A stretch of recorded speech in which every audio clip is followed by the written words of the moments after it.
মেলা স্পেশালিস্ট মোগলাই পরোটা, তাও আবার ডিম ছাড়া একদম নিরামিষভাবে, এটাও সম্ভব? হ্যাঁ বন্ধুরা, আজকে আপনি আমার এই ভিডিওতে দেখতে পাবেন কত সহজে একদম নিরামিষভাবে আমি আজকে মোগলাই পরোটা বানিয়ে দেখাবো।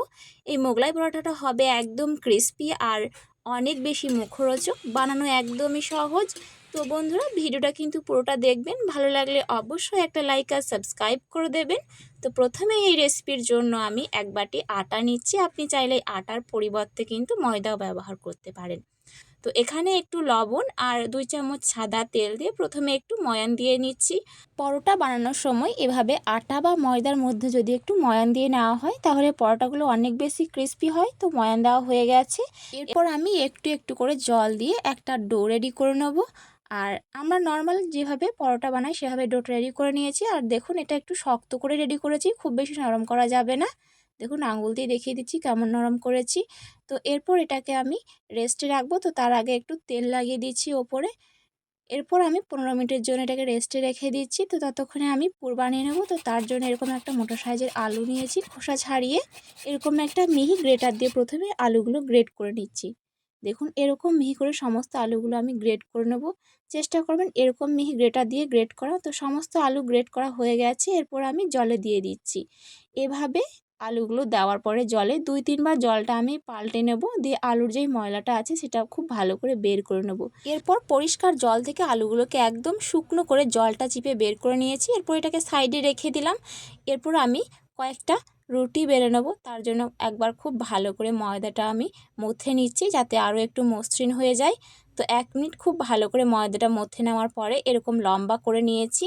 এরপর আমি ছুরি দিয়ে কয়েকটা লেচি কেটে নিচ্ছি, একদম সবগুলো যেন একই মাপের হয় সেজন্য আমি ছুরি দিয়ে লেচিগুলো কেটে নিচ্ছি।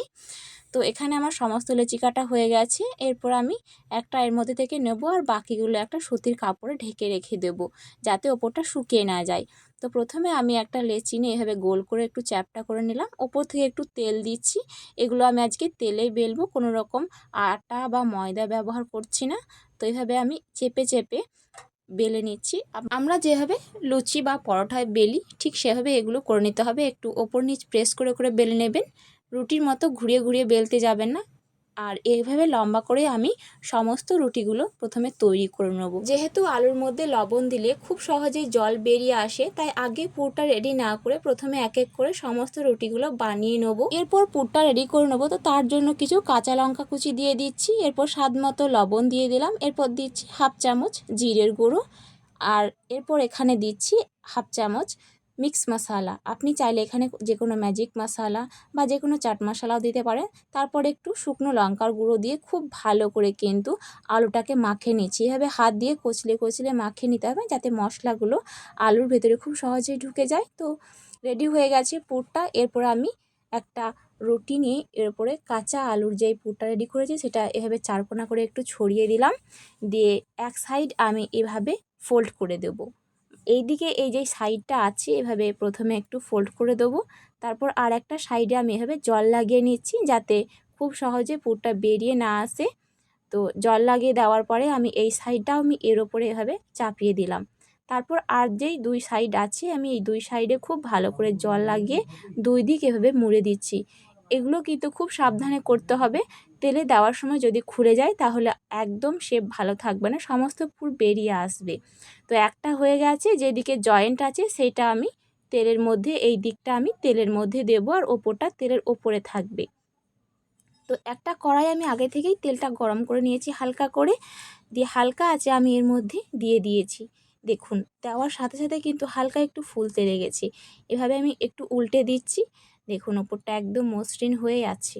তেলে দেওয়ার পরে এভাবে একটা খুন্তি নিয়ে উপর থেকে তেল ছিটকাতে থাকবেন, দেখবেন খুব সহজেই পরোটাগুলো এভাবে ফুলকো ফুলকো হবে। প্রত্যেকটা পরোটাই কিন্তু আমার ফুলেছিল এভাবে তেল ছিটকানোর জন্য। যখন আমরা লুচি ভাজি দেখবেন যে এভাবে ওপর থেকে তেল ছিটকাতে থাকলে লুচিগুলো একদম ফুলকো ফুলকো হয়। তো ঠিক সেভাবেই কিন্তু আমি সমস্ত পরোটাগুলো ভেজে নেব। দেখুন, একটা ভাজা হয়ে গেছে, একদম ফুলকো ফুলকো, ওপর থেকে ক্রিস্পি আর ভিতরে মশলা আলুর অপূর্ব একটা স্বাদ, দারুণ মজার হয়েছিল খেতে। তো এক এক করে আমি এভাবেই সমস্ত পরোটাগুলো ভেজে নেব। চেষ্টা করবেন ডুবো তেলে ভাজার। আমি প্রথমে একটা তাওয়া বসিয়েছিলাম শ্যালো ফ্রাই করার জন্য, কিন্তু তাতে খুব একটা ভালো হয়নি, তাই আমি আবার একটা কড়াই বসিয়ে একদম ডুবো তেলে সমস্ত পরোটাগুলো ভেজে নিয়েছি। আর প্রত্যেকটা পরোটাই কিন্তু একদম বলের মতো ফুলেছিল, অসম্ভব মজারও ছিল। তো এখানে আমার সমস্ত পরোটাগুলো ভাজা হয়ে গেছে, একটা দেখিয়ে দিচ্ছি কতটা ক্রিস্পি হয়েছে। এরকম ক্রিস্পি ক্রিস্পি আর ভেতরে একদম অসম্ভব মজার মশলার একটা স্বাদ, অপূর্ব খেতে ছিল।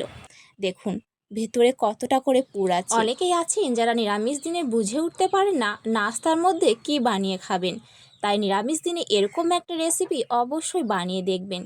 দেখবেন যে সবাই কিন্তু এই রেসিপিটার প্রশংসা করছে।